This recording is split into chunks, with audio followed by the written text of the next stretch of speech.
The Alliance. Introduction.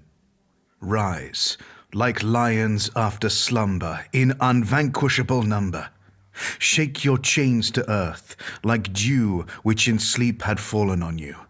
Ye are many, they are few. Percy Bysshe Shelley, The Mask of Anarchy, 1819. I've read your speech a dozen times, Mick. We can't use it. Sure, we could sound off about self-rule and freedom from tyranny and the dignity of the working man/woman, and the young hotheads would lap it up like they always do. I'm not saying we don't need that stuff, but we mustn't forget it's just marketing. A shiny wrapper. It's not enough.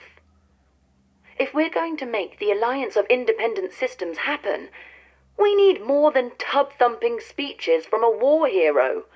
We need to show our people that the damn thing can work. I want spending plans, dividend forecasts, surveyors' reports. I want data so dry you don't need to believe in it. The people are tired and heartsick. They've been sold dreams too many times by both sides, so let's not try to sell them anymore. It's time to wake up. Private Communique from Meredith Argent to Mick Turner, founders of the Alliance. The Alliance is the youngest of the galaxy's three superpowers, and is perhaps best understood in terms of what it chooses not to be. It rejects both the extreme capitalism of the Federation and the rigid hierarchy of the Empire, choosing instead a third way of voluntary association for mutual benefit. The desire for freedom from interference, both from external threats and internal bureaucracy, was the key motivation behind the Alliance's founding and is enshrined in its Articles of Association. The governments of the member systems are given as much autonomy to create their own laws and administer their own affairs as possible. The right to political self-determination and cultural self-expression are essential to the Alliance, but it remains to be seen whether the ultimate result will be stable harmony or a cacophony of dissenting voices. Every Alliance member knows that alliances have been made before, many times over, only to collapse.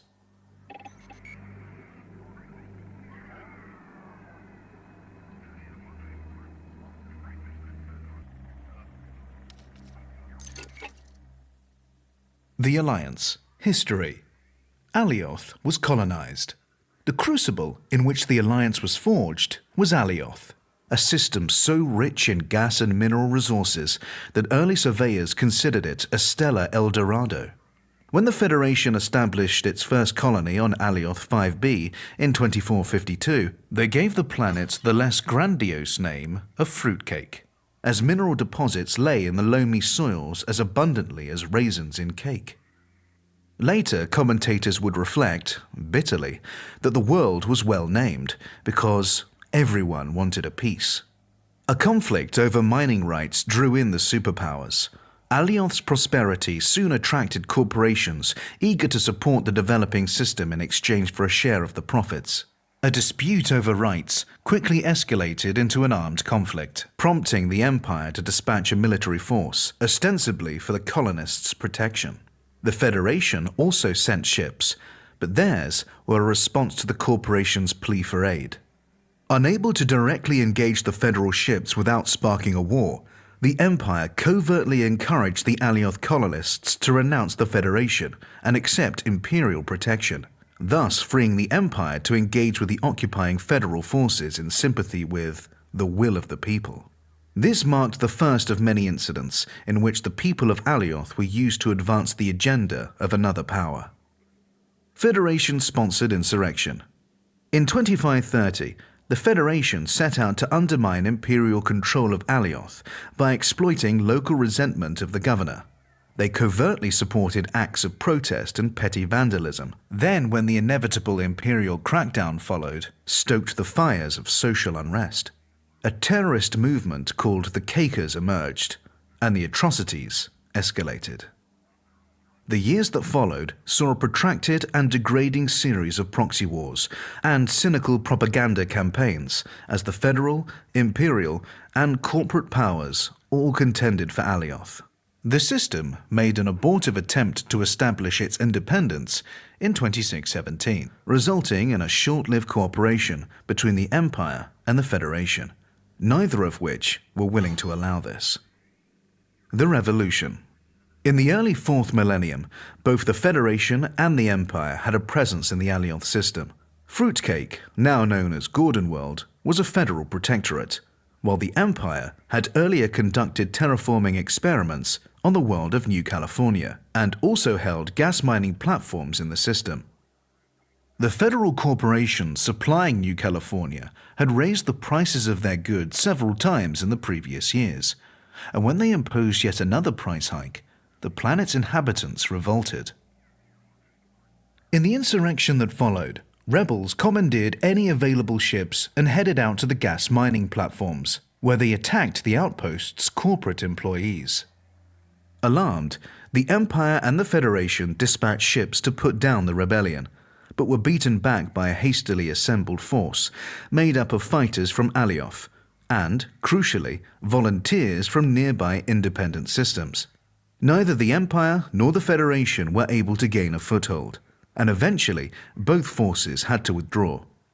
The Empire faced too many logistical problems fighting so far from home, while the Federation's efforts were undermined by public sympathy for the rebels.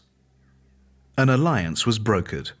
The victory in Alioth had proven that independent systems working together could hold their own against the superpowers. It fell to pilot Mick Turner and scientist Meredith Argent to ride the wave of public spirit and propose a permanent alliance, under whose aegis independent systems could enjoy freedom from imperial and federal interference. The alliance was founded in 3230, and in the next 2 decades it expanded its membership to more than 20 systems, some defecting from the Federation and the Empire, others pledging as independents.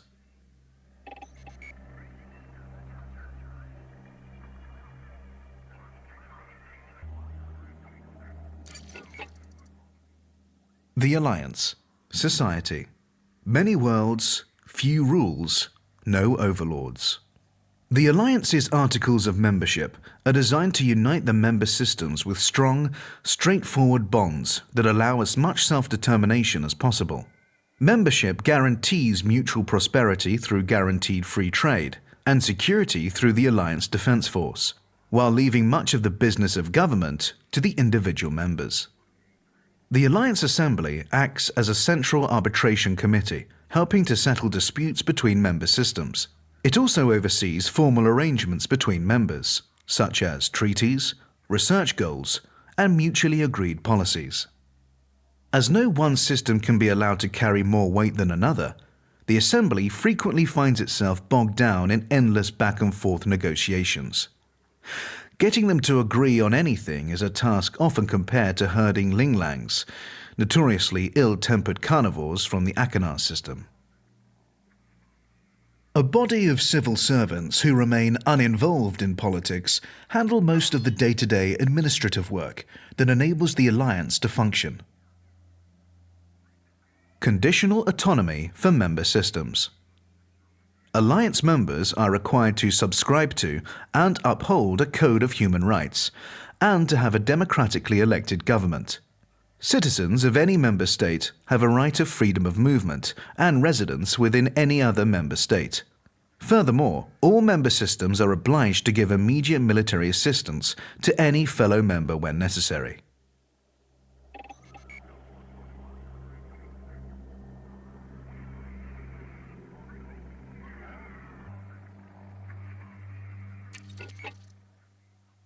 The Alliance. Military. The Alliance Defense Force. While each Alliance member system maintains its own navy, all members are required to commit ships and crew to the Alliance Defense Force. This rapid response group usually remains within Alliance space, and its tasks vary from providing a beleaguered system with military assistance to evacuating settlements hit by natural disaster. A 6-member Council of Admirals oversees the Alliance Defense Force. It is accountable to the Assembly, but does not require its approval before taking action.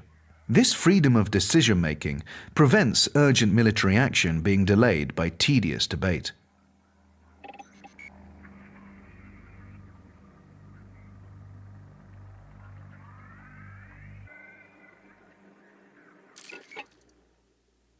The Alliance: Culture and Values.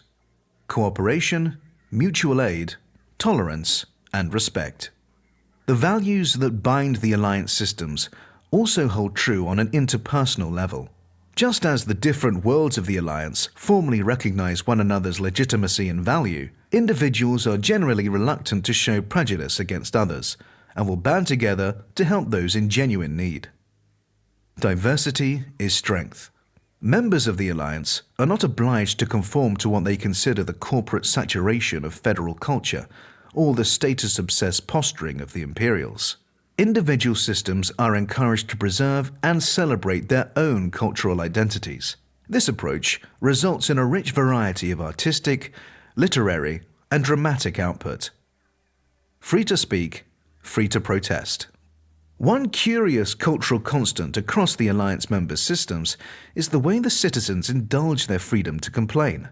They can criticize their governments without fear of repression, and they frequently do so. Previous experience of exploitation has left many citizens cynical, but possessed of a certain mordant humor and a willingness to take life as it comes.